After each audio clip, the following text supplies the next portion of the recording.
नमस्कार, प्राइम 24 मिडियामा यहाँहरूलाई स्वागत छ। म रमेश बराल। सुरुमा मुख्य समाचारका मूल शीर्षकहरू। क्विन्टल सुन तस्करीमा चीनदेखि भारतसम्मको गिरोहको संलग्नता। एमाले निकट राष्ट्रिय युवा संघ नेपालले निकाल्यो सरकार विरुद्ध मसाल जुलुस। विराटनगर पुगेका रवि लामिछानेले भने सेटिङ बिना सुन तस्करी सम्भव छैन, प्रदेशको पुनः संरचना गर्नुपर्ने। ललिता निवासमा आरोपित छाड्न सर्वोच्चद्वारा अस्वीकार, मिनबहादुर थुनामै। काङ्ग्रेसमा एजेन्डा एकातिर बहस अर्कैतिर, अधिकांशद्वारा देउबाको प्रशंसा, गगन र विश्वप्रकाशको आलोचना। बालकृष्ण खाँडको बचाउ। सीके राउत विरुद्ध पूर्व सहकर्मीहरूले यसरी गर्दैछन् मोर्चाबन्दी। भारतले खोल्यो धौलीगङ्गा बाँध, महाकाली नदीमा जल सतह बढ्ने, तटीय क्षेत्रमा उच्च सतर्कता अपनाउन आग्रह। सुनसरीमा लुटेरा समूहको प्रतिकार गर्न खोज्दा युवकलाई गोली हानिएको प्रहरीको अनुमान। युवतीलाई लक्षित गरी एसिड प्रहार गर्ने एकजना पक्राउ। सीमा क्षेत्रमा 150 रुपैयाँमा पनि बिक्री हुँदैन भारू। भरोसा अस्पताल नजिकै 20 करोडको सरकारी जग्गा हडपेको व्यक्तिको रजाई। वीरगञ्जमा बढ्दैछ खानेपानीको हाहाकार। हेटौडा सिमेन्ट उद्योगको उत्पादन बन्द। युक्रेनले घातक क्लस्टर बमको प्रभावकारी उपयोग गरिरहेको अमेरिकाको दाबी। र महिला विश्वकपमा स्पेन र स्विजरल्यान्डको सजिलो जित। आज मिति 2080 साल साउन महिना 7 गते आइतबार, ईस्वीसम्म 2023 जुलाई 23 तारिक। देश तथा विदेशका सम्पूर्ण ताजा समाचार लिएर आएको छु।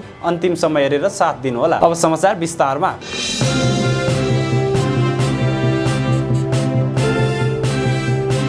अन्तर्राष्ट्रिय विमानस्थलले भन्सार समेत पार गराएर सिनामङ्गल सडकमा निकालिएको क्विन्टल सुन तस्करीमा चीनदेखि भारतसम्म विस्तारित गिरोह संलग्न भएको खुलेको छ। तस्करीमा संलग्न एक जना भारतीय र चिनिया नागरिक पक्राउ परेका छन्। सँगै 8 नेपाली पनि समातिएका छन्। तर नेपाली मुख्य नायिके खोज्न अनुसन्धान भइरहेको राजस्वका अधिकारीहरूको भनाइ छ। त्रिभुवन विमानस्थलको भन्सार पार गरिसकेको सुन बरामद गरेपछि अनुसन्धान अघि बढाइएको राजस्व अनुसन्धान विभागले जनाएको छ। भारतीय नागरिक थुप्तेन छिरिङलाई बिहिबार पक्राउ गरेको छ। त्यसअघि दिउँसो एयर चाइनाबाट चीन जाने तयारीमा रहेका 36 वर्षीय जेक्यु याङ लिन पनि विमानस्थलको अध्यागमन कक्षबाट पक्राउ परेका थिए। तस्करीको सुनसहित केही आरोपित पक्राउ गरेपछि मङ्गलबारदेखि नै सम्पर्क माध्यम बन्द गरेर बसेका जेक्यु याङ बिहिबार गुपचुप चीनको छेन्दु फर्किन लागेका थिए। तर बिहिबार बिहानैबाट निगरानीमा रहेका उनलाई 10 बजेतिर अध्यागमन कक्षामा पुगे लगत्तै पक्राउ गरेर विभागको जिम्मा लगाइएको थियो। 7 महिना अघि काठमाडौँ आएका जेक्यु याङ 3 महिनादेखि बालुवाटारको अपार्टमेन्टमा बस्दै आएका थिए। पक्राउ परेको केही घण्टामै विभागले उनी बस्दै आएको निवासमा छापा मारेर केही कागजात नियन्त्रणमा लिएको छ। सुनको नेपाली नायिके खोज्न सूक्ष्म अनुसन्धान भइरहेको अनुसन्धान कर्मीको भनाइ छ। यो सुन नेपालमा भित्रिएपछि व्यवस्थापन गरी गन्तव्यसम्म लैजान कसले जिम्मा लिएको थियो भन्ने पनि अनुसन्धानकै क्रममा छ, विभागका एक अधिकारीले भने। विमानस्थलमा आइपुगेको सुन 4 दिनसम्म गोदाममा राखेर सबै सेटिङ मिलाएपछि मात्र बाहिर निकालिएको पनि खुलासा भएको छ। जुलाई 13 बिहिबार हङकङ स्थित क्याथे प्यासिफिकको कार्गो विमानमा यो सामानका कार्टुन काठमाडौँ पुर्याउने गरी बुक गरिएको थियो। यो सामान जुलाई 14 शुक्रबार राति 10 बजे काठमाडौँ आइपुगेको थियो। सुनले भरिएका 6 कार्टुन 4 दिनसम्म भन्सारको गोदाममा राखिएको थियो। सबै सेटिङ निश्चित गरेपछि मङ्गलबार अपराह्न 4 बजे भित्र मात्र बाहिर निकालिएको स्पष्ट भएको छ। नेकपा एमाले निकट राष्ट्रिय युवा संघ नेपालले सरकार विरुद्ध मसाल जुलुस निकालेको छ। शुक्रबार साँझ 6 बजेपछि उनीहरू मसाल जुलुस निकालेका हुन्। उनीहरूले विभिन्न प्लेकार्ड पनि बगेर प्रदर्शन गरेका छन्। उनीहरूले सर्वसाधारणलाई सियो ल्याउँदा पिर्यो, तस्करीको सुन कसरी छिर्यो, सर्वसाधारणलाई कसकस, तस्करको रजगत, सुनको रह्यो ब्रेक सु, तस्करीमा गृहमन्त्रीकै ब्रेक सु, सुन तस्करलाई पक्राउ गर, सेटिङमा सरकारको लस्कर, बिगबिकी सुन तस्कर लगायतका प्लेकार्ड बोकेर प्रदर्शन गरेका हुन्। गत मङ्गलबार त्रिभुवन विमानस्थलबाट बाहिरिँदै गर्दा ट्याक्सीबाट ब्रेक सु सहित झन्डै 100 किलोको सुन बरामद गरिएको थियो। घटनाबारे भने बुधबार सार्वजनिक भएको हो। उक्त प्रकरणमा 10 जनालाई समातिएको छ। उच्च अदालत पाटनले 10 दिन म्याद थप गर्दै अनुसन्धान गर्न अनुमति समेत दिएको छ। राष्ट्रिय स्वतन्त्र पार्टीका सभापति रवि लामिछानेले सेटिङ बिना त्रिभुवन विमानस्थलबाट सुन तस्करी हुन नसक्ने बताएका छन्। विराटनगरमा पत्रकारसँग कुरा गर्दै सभापति लामिछानेले भने बिना सेटिङ मिलेमतो नभएर सम्भव छैन। उनले सुन बरामद प्रकरणमा अनुसन्धान जारी भएकाले यसबाट थप टिप्पणी गर्न नहुने बताए। त्यस्तै लामिछानेले प्रदेश संरचना बढेसँगै हुँदा पुनः संरचना लिएर अगाडि बढ्नुपर्ने बताएका छन्। शनिबार विराटनगरमा पत्रकार सम्मेलन गर्दै अध्यक्ष लामिछानेले प्रदेश संरचनाबारे पार्टी असन्तुष्ट रहेको र प्रदेश संरचनालाई राजनीतिक दलहरू बसेर ठिक गरेर अघि बढ्नुपर्नेमा जोड दिएका छन्। यसबारे दलहरू बसेर प्रदेशलाई पुनः संरचनामा लिएर जानुपर्छ। उनले वैदेशिक रोजगारीमा गएका युवाको विषयमा राप्रपाले काम गरिरहेको पनि दाबी गरेका छन्। सभापति लामिछानेले भने एउटा टाइमलाइनमा हामी अघि बढ्छौँ, हामीले उठाएका मुद्दाबाट पनि पछि हट्ने छैनौँ, तर पनि अहिले त्यसबारे मूल्याङ्कन गरिहाल्न हतारो हुन सक्छ। अलिक समय हामीलाई दिनुहोस्, हामी हाम्रो बाचा पुरा गर्न तयार छौँ। त्यसैगरी उनले राजनीति भागभण्डाका कारण न्यायालय लथालिङ्ग भएको बताएका छन्। न्यायालयको प्रक्रियालाई सम्मान गर्दै खबरदारी गर्न अघि बढेका छौँ। तमाम व्यथितिहरूको विषयमा हामी आवाज उठाइरहेका छौँ, सभापति लामिछानेले भने। गृहमन्त्रीको राजीनामा माग गरेको विषयमा रासोपाले केही समय पर्खने अवस्थामा रहेको उनले बताए। त्रिभुवन विमानस्थलबाट भित्रिएको सुनको सन्दर्भमा उनले सुन तस्करी मिलेमतोबाटै हुँदै आएको दाबी गरेका छन्। ललिता निवास जग्गा हिनामिना प्रकरणमा हिरासतमा रहेका आरोपितहरूले थुनामुक्त हुन पाऊँ भनी दायर गरेको बन्दी प्रत्यक्षीकरणको रिट सर्वोच्च अदालतले खारेज गरिदिएको छ। अदालतको निर्णयसँगै पूर्व निर्वाचन आयुक्त सुधीर कुमार शाह, भाटबटेनी सुपरमार्केटका सञ्चालक बिनबहादुर गुरुङ लगायतलाई मुद्दा दायर नहुन्जेल हिरासतमा राख्न प्रहरीलाई बाटो खुलेको छ। हाल हिरासतमा रहेका गुरुङ, शाह र मालपोत कार्यालय दिल्ली बजारका तत्कालीन कर्मचारी धर्मप्रसाद गौतमले असार 13 मा सञ्चार सचिव कृष्णबहादुर राउतले असार 27 मा थुना मुक्त गरी पाऊँ भनी दायर गरेको बन्दी प्रत्यक्षीकरणको निवेदनमा गत आइतबारदेखि न्यायाधीश द्वय प्रकाश ढुङ्गाना र नहकुल सुवेदीको इजलासमा निरन्तर सुनाइ भएको थियो। सर्वोच्चले सचिव राउतलाई भने सशस्त्र थुनामुक्त गर्न आदेश दिएको छ। ललिता निवास प्रकरणमा प्रहरीले पक्राउ गर्ने सङ्केत पाएपछि तत्कालीन सहसचिव द्वय कलदार देउजा र टिकाराम घिमिरे सहितका 17 जना आरोपितले सन् 2079 साउन 4 मा सर्वोच्चमा रिट दिएका थिए। साउन 19 मा न्यायाधीश ईश्वर खतिवडाको इजलासले आरोपितले मागे बमोजिम अन्तरिम आदेश जारी गरेका थिए। 1 वर्ष अघि जारी भएको सर्वोच्चको आफ्नै आदेशका बावजुद पनि उही मुद्दामा उस्तै प्रकृतिका आरोपीहरू पक्राउ पर्नु न्यायको रोहमा उचित नभएको देखिन्छ। सिआइबीका अनुसार 2049, 2062, 2067 र 2069 सालमा गरी 4 पटक सरकारी जग्गालाई व्यक्ति र गुठीको नाममा ल्याएर हत्याइएको 4 पटकका विभिन्न निर्णयमा संलग्न उही र छुट्टा छुट्टै प्रतिवादीहरू विरुद्ध सङ्गठित अपराधमा मुद्दा चलाउने कानुनी आधार छ। मुआब्जा पाइसकेको र कानुन अनुसारकै सरकारको स्वामित्वमा रहेको 143 रोपनी जग्गा हिनामिना भएको सिआइबीको अनुसन्धानले देखाएको छ। काङ्ग्रेस केन्द्रीय कार्यसमिति बैठकमा पार्टीको 1 वर्षे कार्ययोजना सहित 10 वटा एजेन्डा छलफलका लागि प्रस्तुत भएका छन्, तर अधिकांश सदस्यले सभापति र महामन्त्रीको कार्यशैलीलाई लिएर गुटगत पक्ष पोषण र आरोप प्रत्यारोपमा समय खर्चिएका छन्। पालै पिच्छे नेतृत्वको कमजोरी औल्याएका सदस्यहरूले समेत पार्टीको भावी रणनीति र कार्यदिशाबारे सृजनात्मक प्रस्ताव र सुझाव राखेका छन्। प्रभावशाली सदस्यहरू नै नक्कली भुटानी शरणार्थी प्रकरणमा पूर्वपक्षका लागि कारागार चलान भएका नेता बालकृष्ण खाँडको बचाउमा उत्रिएका छन्। केन्द्रीय समितिका 157 सदस्यमध्ये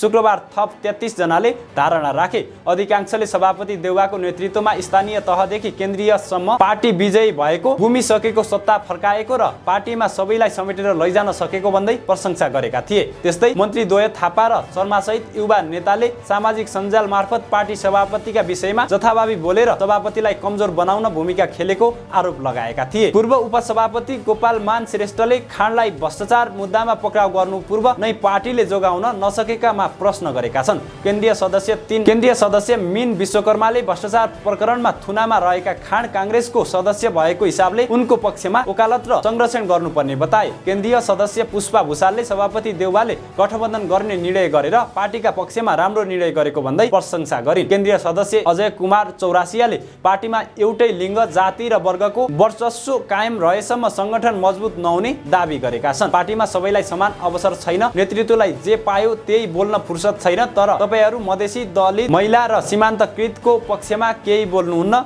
उनले भने। अब पनि पार्टी मधेस, दलित, महिला, सीमान्तकृतका पक्षमा प्रष्ट धारणा र व्यवहार नबनाउने हो भने पार्टीको संगठन कसरी हुन्छ? केन्द्रीय सदस्य आर्जु राणा देउवाले केन्द्रीय कार्यसमिति बैठकमा महामन्त्रीहरूले पेश गरेको प्रतिवेदन एनजिओको बिल्स लिस्ट जस्तै रहेको टिप्पणी गरेकी छन्। कांग्रेस भनेको यो देशमा एजेन्डा सेट गर्ने पार्टी हो।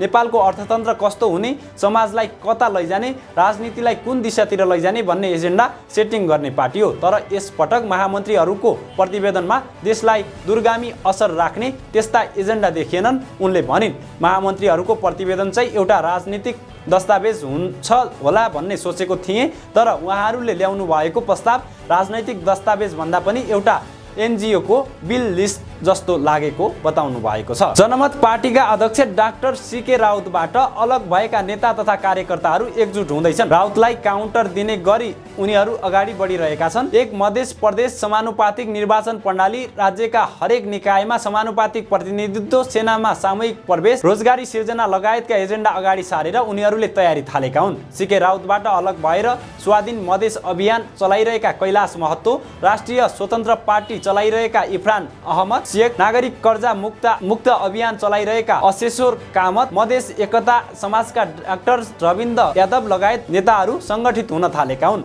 स्वाधीन मधेस अभियानका संयोजक कैलाश महतोले सीके राउतबाट अलग भएका साथीहरू एक ठाउँमा सङ्गठित गर्ने प्रयास भइरहेको बताए। साझा एजेन्डामा छलफल चलिरहेको भन्दै उनले सबै सहमत भएपछि कार्यक्रम लिएर मधेसमा जाने बताए। लगभग साझा एजेन्डामा कुरा मिलिसकेको र केही वैचारिक मत भिन्नताहरू मिलाउने काम भइरहेको महत्त्वको भनाइ छ। सीके राउतको साथ छोडेर अहिले लोसपामा रहेका जासर यादव पनि त्यो समूहमा सामेल भएका छन्। उनी भन्छन्, मधेसमा एउटा सङ्गठनको आवश्यकता छ, त्यसका लागि प्रयास भइरहेको छ।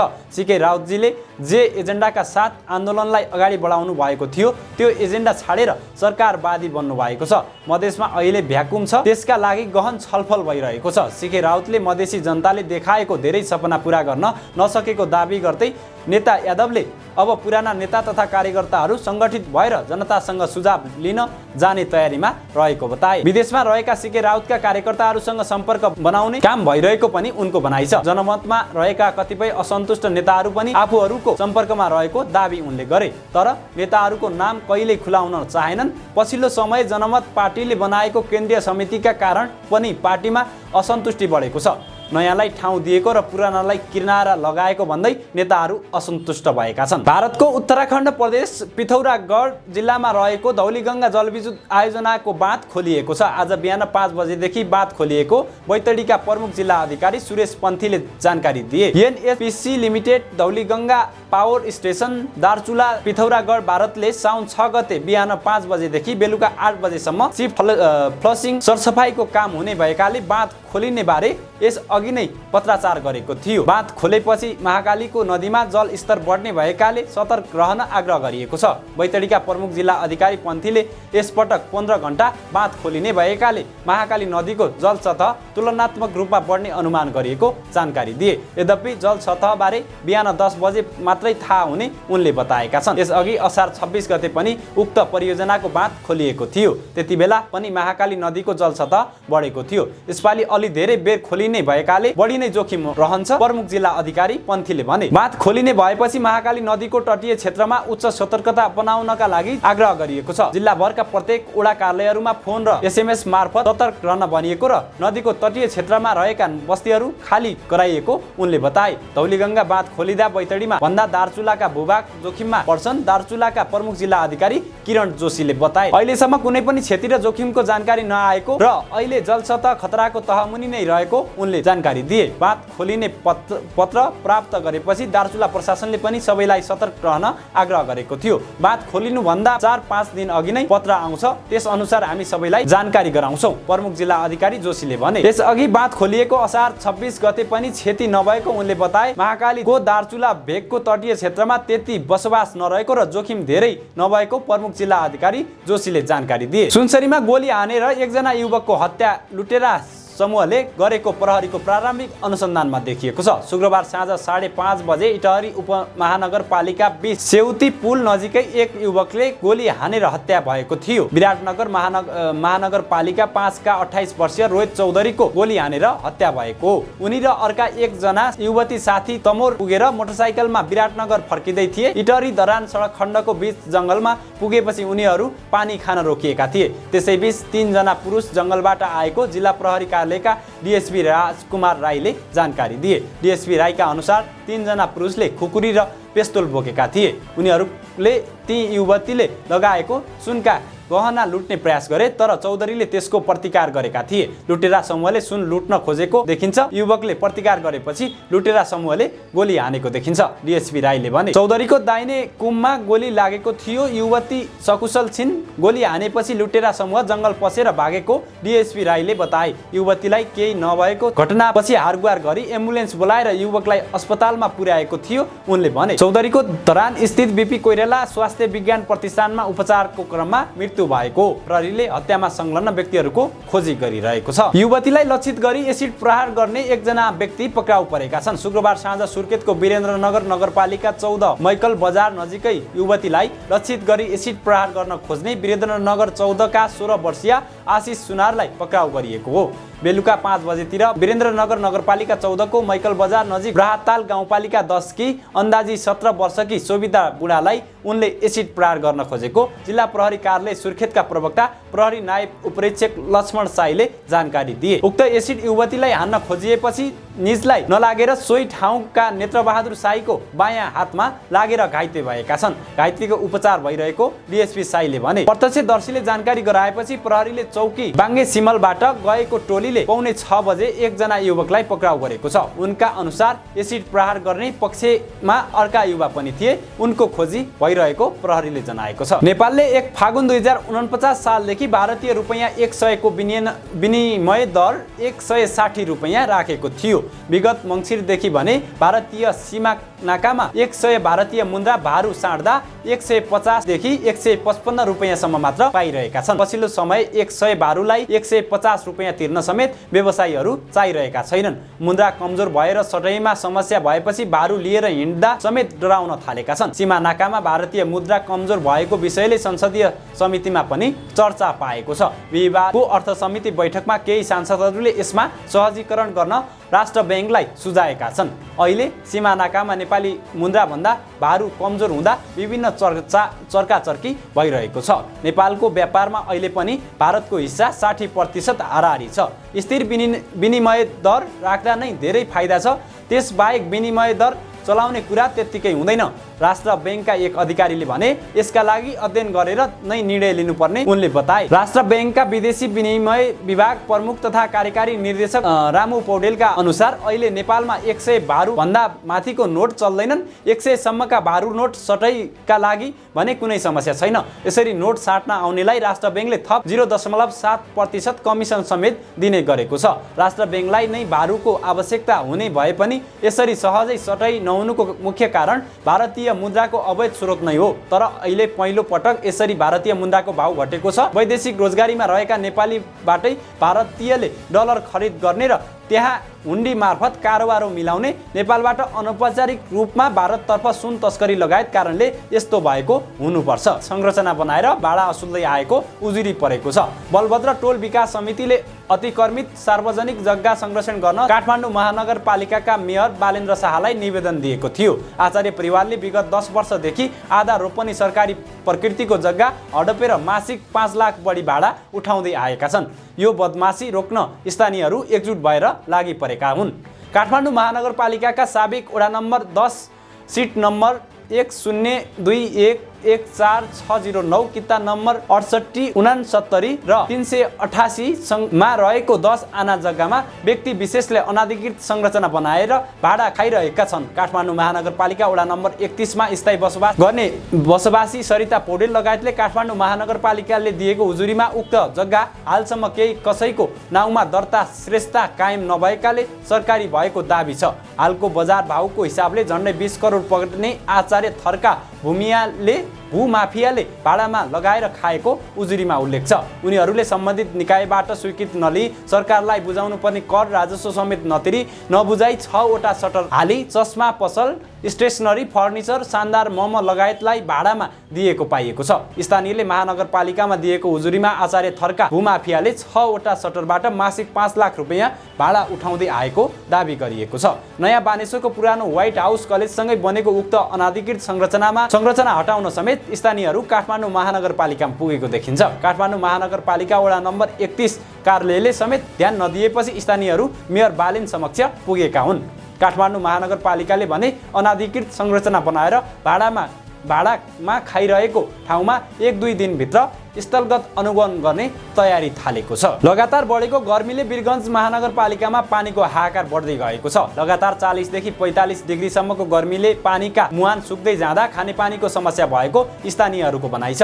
वीरगञ्जको छपकैया, मिना बजार, भिसुवा, नगवा, मुरली, तेजा र टोल, प्रतिमा चोक, ब्रह्म चोक, भन्सार लगायतका क्षेत्रमा स्थानीयले खानेपानीका लागि आफ्नो घरमा जडान गरेको चापाकल सुक्दै गएको छ। मानव जीवनमा पानी बिना कुनै काम नहुने भन्दै पानीकै अभावले अहिले हाहाकार हुन थालेको छ। अहिलेको टोल, सङ्घ, संस्था, विद्यालय, कल कारखानामा पानीको अभाव खड्किएको छ।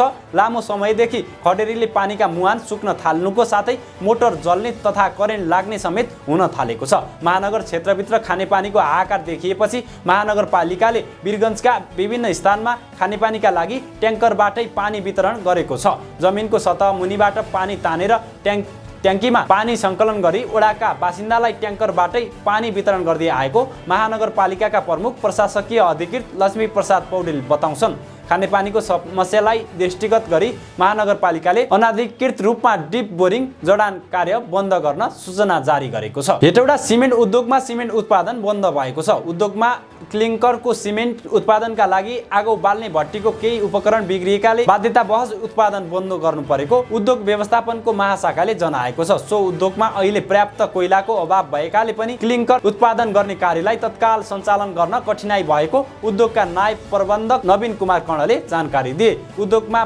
बाह्य देशबाट गुणस्तरीय कोइला करिब 2 हप्ताभित्र ल्याएको र प्रथम चरणमा 1000 मेट्रिक टन केही दिनभित्रै आइपुगेपछि सिमेन्टको उत्पादन कार्य सुरु गरिने उद्योगका महाप्रबन्धक वसन्तराज पाण्डेले बताए। उनका अनुसार अहिले सिमेन्ट उद्योगको भण्डारमा करिब 800 मेट्रिक टन कोइला रहेको भए पनि पर्याप्त कोइला नहुँदासम्म क्लिङ्कर उत्पादन गर्न समस्या आइपरेको हो। महाप्रबन्धक पाण्डेले उद्योगमा अहिले 2,50,000 बोरा सिमेन्ट रहेको र त्यसलाई काठमाडौँ लगायत विभिन्न सहरमा खपतको लागि तयारी अवस्थामा राखिएको जानकारी दिए। उद्योगको क्लिङ्कर उत्पादन गर्ने आगो बाल्ने भट्टीको केही उपकरणको आगामी 1 हप्ताभित्रै मर्मत सम्भार गर्ने लक्ष्य रहेको उद्योगका नायब महाप्रबन्धक कणले जानकारी दिए। करिब 4 दशक पुरानो हेटौडा सिमेन्ट उद्योगबाट विक्रमसम्म 2043 मङ्सिर 26 गतेदेखि व्यावसायिक रूपमा उत्पादन सुरु गरिएको हो। अब एउटा अन्तर्राष्ट्रिय प्रसङ्ग। राष्ट्रिय सुरक्षा सम्बन्धी मामिलाका प्रवक्ता जोन किर्बीका अनुसार प्रारम्भिक प्रतिक्रियाले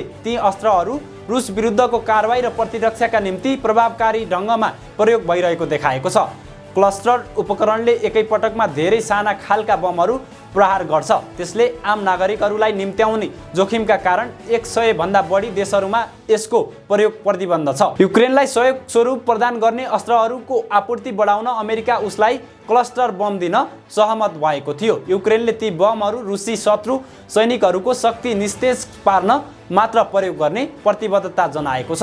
उनीहरूको यसको उचित र प्रभावकारी ढङ्गमा प्रयोग गरिरहेका छन्। किर्बीले भने उनीहरूले वास्तवमै रुसको रक्षात्मक संरचना र रक्षात्मक राजनीतिमा प्रभाव पारिरहेका छन्। मलाई लाग्छ यसबारे थप बोल्नु पर्दैन। युक्रेनले प्रति आक्रमणको क्रममा आफूसँग गोला बारुदको अभाव हुने चेतावनी दिएपछि अमेरिकाले क्लस्टर बम पठाउने निर्णय गरेको थियो। यसको आपूर्ति प्रक्रिया धेरैले अनुमान गरेको भन्दा ढिलो र महँगो बनेको छ। राष्ट्रपति जो बाइडेनले यो अस्त्र पठाउनुलाई धेरै कठिन निर्णयको संज्ञा दिएका छन्। प्रतिक्रिया स्वरूप युके, क्यानाडा, न्युजिल्यान्ड र स्पेनले आफूहरू उक्त अस्त्र प्रयोग विरुद्ध उभिएको बताएका थिए। आपूर्ति गरिएका अधिकांश 2.35% डट रेट सहितका गोला बारुदहरू हुन् जुन तत्काल विस्फोट हुँदैनन् र वर्षौंसम्म जोखिम बनेर रहन्छन्। ती अस्त्रहरू खाल्डो र रणनीतिक स्थानहरूमा रहेका सैनिक विरुद्ध प्रयोग गर्दा प्रभावकारी ठानिन्छन्। रुसले गत वर्ष युक्रेनमा पूर्ण रूपमा आक्रमण सुरु गरेता यस्तै क्लस्टर बमहरूको प्रयोग गर्दै आएको छ। बम पठाउने अमेरिकी निर्णयप्रति प्रतिक्रिया व्यक्त गर्दै रुसी राष्ट्रपति भ्लादिमिर पुटिनले आफ्नो देशसँग पनि क्लस्टर बमहरू रहेको र त्यस्ता अस्त्र आफू विरुद्ध प्रहार गरिएको खण्डमा मात्र प्रयोग गरिने बताएका छन्। क्लस्टर बम मानिसहरूलाई मार्ने वा सवारी साधनलाई ध्वस्त पार्ने उद्देश्यले क्लस्टर बमको निर्माण गरिएको हुन्छ। अन्य प्रकारका क्लस्टर बमहरू विमानस्थलका ढवान मार्ग र जमिन मुनि बिछाइएका विस्फोटक धराप नष्ट गर्न वा रासायनिक वा जैविक हतियार फैलाउन पनि प्रयोग गरिन्छ। र खेलमा महिला विश्वकप फुटबल प्रतियोगिताको शुक्रबार भएको खेलमा स्पेन र स्विजरल्यान्डले सजिलो जित हात पारेको छ। महिला विश्वकपको 9औं संस्करण अस्ट्रेलिया र न्युजिल्यान्डमा सञ्चालन भइरहेको छ। समूह सी अन्तर्गतको खेलमा स्पेनले कोस्टारिकालाई 3-0 गोलको फराकिलो अन्तरले हरायो। स्पेनको तर्फबाट 3वटा गोल पहिलो हाफमा भएको थियो। खेलको 21औं मिनेटमा कोस्टारिकी भालेरिया डेल क्याम्पोबाट आत्मघाती गोल भएपछि स्पेन अगाडि बढेको थियो। खेलको 23औं मिनेटमा आइताना बोनामातीले स्पेनको अग्रतालाई दोब्बर बनाएकी थिइन्। निर्धारित समयको 27औं मिनेटमा स्पेनले तेस्रो गोल भएको थियो। स्पेनका लागि तेस्रो गोल एस्तर गोन्जालेजले गरेकी थिइन्। उक्त समूहमा स्पेन 3 अङ्कसहित पहिलो र कोस्टारिका चौथो स्थानमा छन्। जापान र जाम्बियाले भने पहिलो खेल खेल्न बाँकी छ।